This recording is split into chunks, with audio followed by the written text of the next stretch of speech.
So we're going to go through some key tips that you need when you're reading through the Bible so you can understand it succinctly, and at the same time you're not going to make any key mistakes that a lot of people like to make. So we're going to walk through some key vital things today. The first one we're going to highlight is that there were no chapters or verses in the Bible initially when it was written.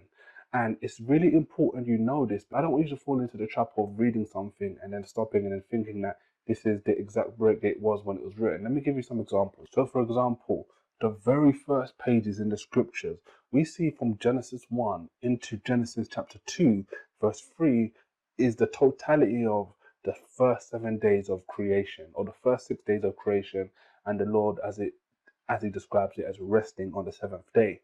If you stop reading at the end of chapter 1, you're going to read to the end of 6 days where God has created man, and that's the end.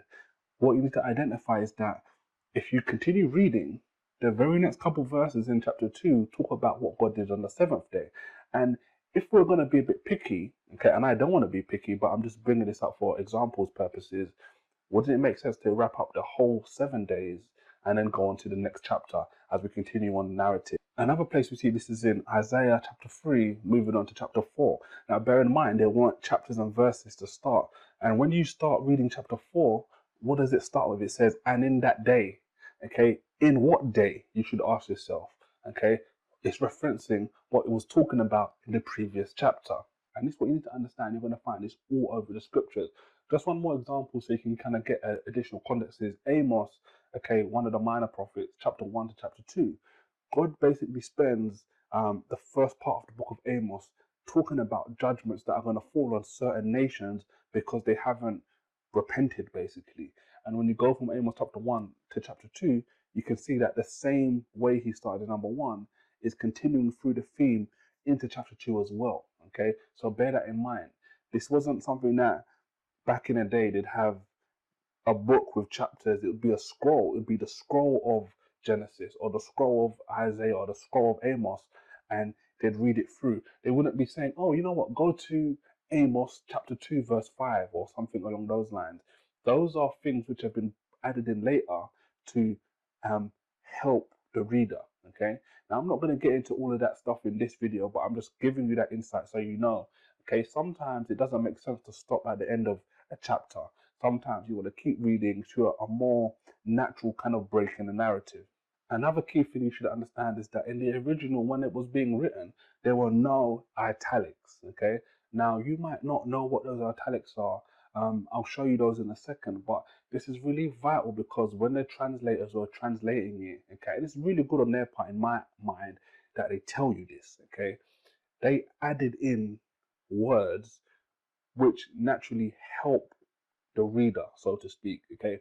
But they make these words italic, so you know when you're reading through it that these words weren't initially in the original text, but they've added them in as a help for you to understand what you're reading. Let me give you some examples. So let's take the book of Zechariah, the book before the last book in the Old Testament, and we could look at chapter 7, verse 1, where it reads, and it came to pass in the 4th year of King Darius, the word of the Lord came unto Zechariah in the 4th of the 9th month in Chislev. So notice there we have the italicized word that and day and even. Okay, it doesn't necessarily change what's being said, but there are additional words in the English language, so to speak, to make it read a bit more succinctly, so to speak. But they weren't there initially in regards to translating the words. Let's look at Ruth chapter 1, verse 1 to 2. Now it came to pass in the days when the judges ruled that there was a famine in the land, and a certain man of Bethlehem, Judah, went to sojourn in the country of Moab, he and his wife and his 2 sons. And the name of the man, Elimelech, and the name of his wife, Naomi, and the name of his 2 sons, Mahlon and Chilion, Ephrathites of Bethlehem, Judah, and they came into the country of Moab and continued there. So you can see that there's one italicized word here in verse 2 where it says was. It doesn't change what's being said, but again, you can see it's adding an additional word in there to kind of make it read easier. Judges chapter 7 verse 1 says, then Jerubbaal, who Gideon, and all the people that with him rose up early and pitched beside the well of Harod, so that the host of the Midianites were on the north side of them. by the hill of Moreh in the valley. So what does it say? You can see there's italicized is before Gideon and were after the people that in verse 1.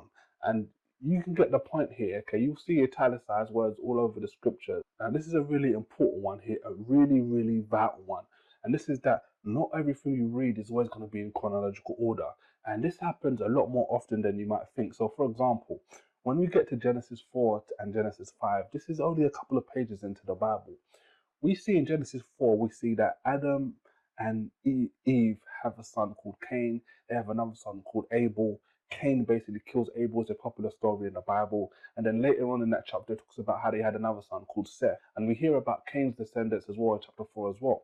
Now, when we get to chapter 5, it's not necessarily continuing with the narrative in chronological order. Why? Because it starts by going through Adam and having his son at 130 years old, who was Seth, someone we read about in the previous chapter. Okay.